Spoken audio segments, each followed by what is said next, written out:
What is up, guys? Alex from Creates here. Welcome back to another video, and today we're going to be walking through my typical recording session for vocals, how I actually set up my session, and how I record. Now, this all depends on who I'm recording, how they want to work. It really depends on the workflow of the artist, but this is where I like to start typically. That gives a nice open-ended way of working, depending on how I need to adapt and adjust. I've engineered for so many different artists who work so many different ways that this is a good place to start for me.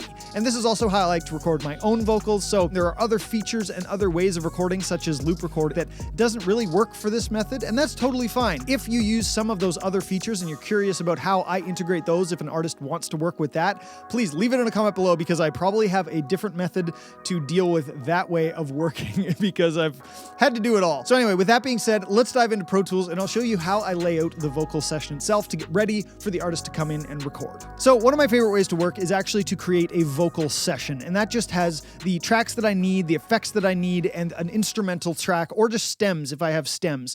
As much simplicity as I can get, because then there's just not as much to deal with for the computer, for the amount of tracks in the session, and just for simplicity's sake. If the artist just wants more or less drums or bass or guitar, I can easily pull that up and down if I have stems. If not, it's just the instrumental track, and it's just so much easier to deal with instead of trying to figure out how everything's routed. And I want a vocal session that's dedicated solely to whatever the artist wants to hear, that then morphs into the editing session where I edit all the vocals before pulling them back into the main session, the edited track. So I don't have a million vocal tracks. And you'll see what I mean in a second, how this can get a lot of tracks depending on the way that the vocalist wants to work. So first off, in this session, we have the instrumental track here. We have a click track in case the vocalist wants to hear a click track. And then we have the guide vocal tracks here, along with the guide vocal effects. So I'm just going to mute all of that for now. And then we're going to start laying out the actual vocal session. So first, we're going to start with just a mono audio track, and we're going to name it. And the vocalist name is Travis. So we're going to do Travis.vox.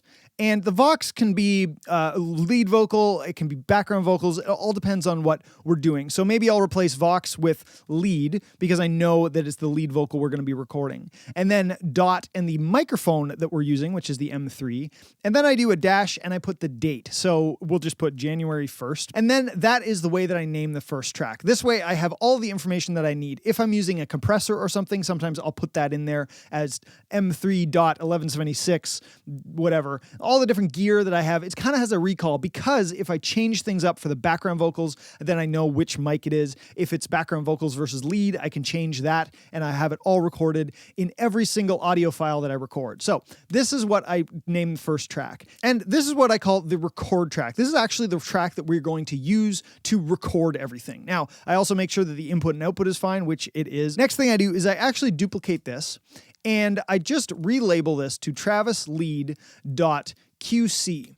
And what this is it's called a quick comp. So I'm going to put this in the comments, which is another thing. I also use comments, the comment section in Pro Tools a lot, because as you can see, the track names get a little squished, but the comment section can give you a lot of information. So this is the quick comp track. And I actually probably want at least two of these. We'll put two of them for now. And these guys go just right above the record track vocal. And what this is, and it's okay that it says qc.dupe, I like that because as I duplicate them more, if I need more quick comp tracks, which I'll tell you about in a second, I can rename them after with the exact thing that they are on those tracks.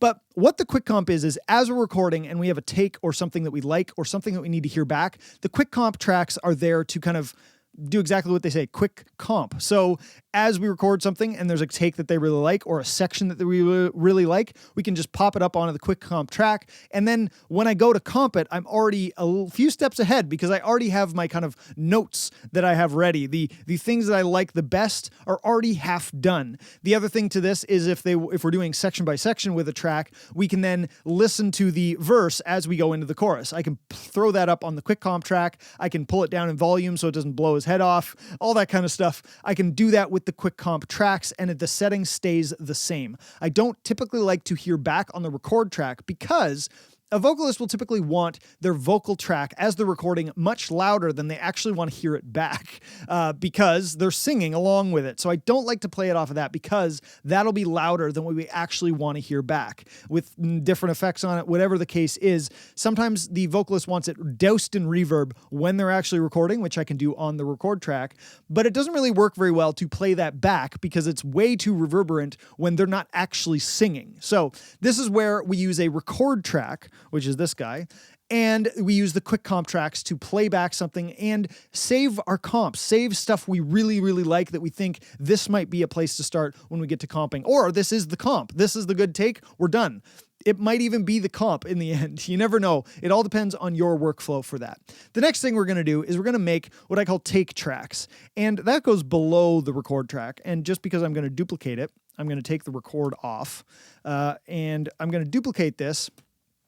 And what we do here is, again, it's just labeled dupe 1, and that's totally fine. Lead M3, this is all good information. We're going to leave it like that. And we can just duplicate this like 10 more times. And below, I'm going to make them a bit smaller. So now we have a whole bunch of tracks. And these can actually be, if you want, they can be inactive. This is the way that I normally do it. And now we have the record track, the quick comp tracks, and the take tracks. Now, the way that we do this when we're actually recording is that we have the record track that's the only track that I actually record enable, and that's the only track I actually record on. So as we record, we're going to record and we just, there's the take. And as we do this, I just pull them down. And so these take tracks or pull down tracks are what I end up putting all the takes on. And we can tell dupe 1, which was the top one, is take 1. It kind of goes down this way. I also have the comments to make comments about this. So this was a good verse 1 take, something like that. I can write comments right in the comments of the track. It all depends on what you're doing, how you like this. Next thing, he's going to do another take like that, and I'm going to pull it back down to there. And then he does another take, and I pull it back down to here. Is a little bit easier when they're actually recording, and then you actually have time to clean these up if you want. It all depends. But this is the way that I like to do it. And then I have all of the takes here. As soon as there's a take that we really like, then I will drag it down still into the take tracks, into the pull down tracks, so that I have all of the takes down here. But I will also pull it up and keep it up here. So I just Option and Control, that drags it up in Pro Tools. So now I have this on the quick comp track for this section, and then we can go and start recording onto the next section. As we do the next section, I just pull it down onto the next set of tracks and the next set of tracks. And yes, the way that this works is that, let's say we do 2 track takes of that, and then we have the next section, and he does a take of this. I just pull it down. I can use these tracks again. I can use whatever tracks we need here to maintain how we're doing this. So he does another track, and then I can pull it down here. Boom.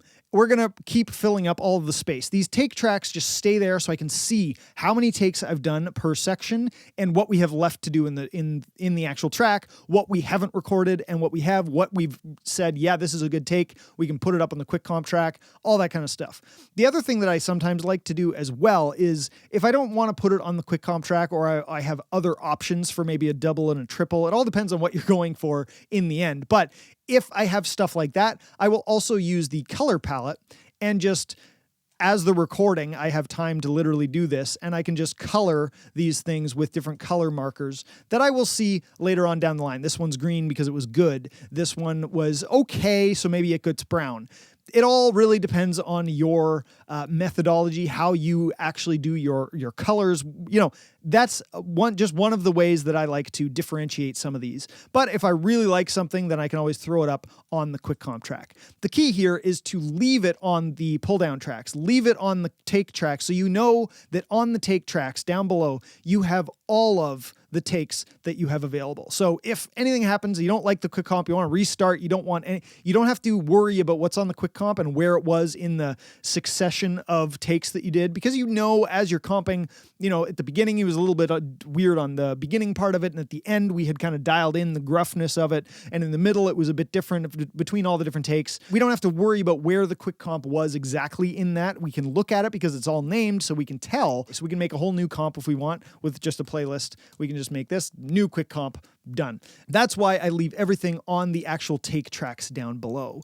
And then as we go, if we need more take tracks, we can literally duplicate more take tracks. Boom, there's some more take tracks. As we're doing this, if we want to quick comp doubles, triples, harmonies, all that kind of stuff, same kind of thing. We can just duplicate those tracks, add more tracks. Now, if you need to add aux tracks for effects or anything like that, you totally can. That's, that depends on your vocal sounds and all that kind of stuff. This is just the basic bones of the tracks to get you ready to record these vocals and different options to kind of facilitate the artist as they record, depending on how quick they need to work, all that kind of stuff. There are faster ways to do this, but that's more of an efficiency video down the line. So if you're interested in that, leave a comment down below and I'd be happy to show you some other methods to make this even faster depending on the artists that you're working with. This can get really fast in this way. And still the naming and everything stays really intact, which I really, really like. So yeah, that is my main method of my tracks, having a record track, one record track to record on. I might even do two with a lead and a BG track. It all depends on the session, of course. But having the pull down tracks, having lead pull down tracks, having background vocal pull down tracks, all that kind of stuff, I kind of separate them up and group them even depending on the part that they are and that we're recording and we're doing a bunch of takes for.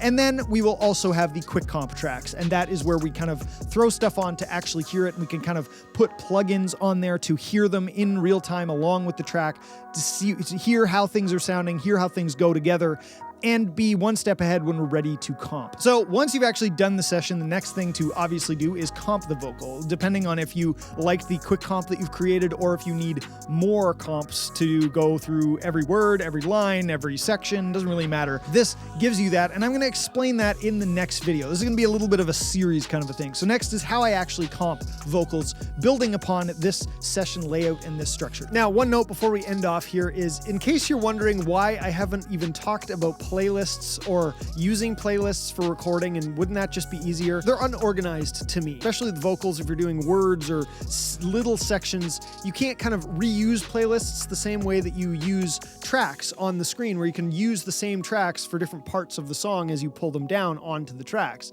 Do the whole song, and then you come back and do this section and that section, and then when you look at the playlist view, they're just all over the place, and that can get really messy. So that's one of the reasons I don't like it. But the other reason is actually when we get to comping, and we're gonna get into that in the comping video. So in case you just thought I completely dismissed playlists and don't know how they work and don't think about them, I do. I just don't use them the traditional way, both for comping and organizational purposes. Leave a comment down below if you have any questions about this. I can answer them either in the follow-up video or in the comments below. And if you have any questions about comping, how I build upon this that I can add in the next video, please leave that in a comment below as well. And I will see you in the next video. Until then, always be creating.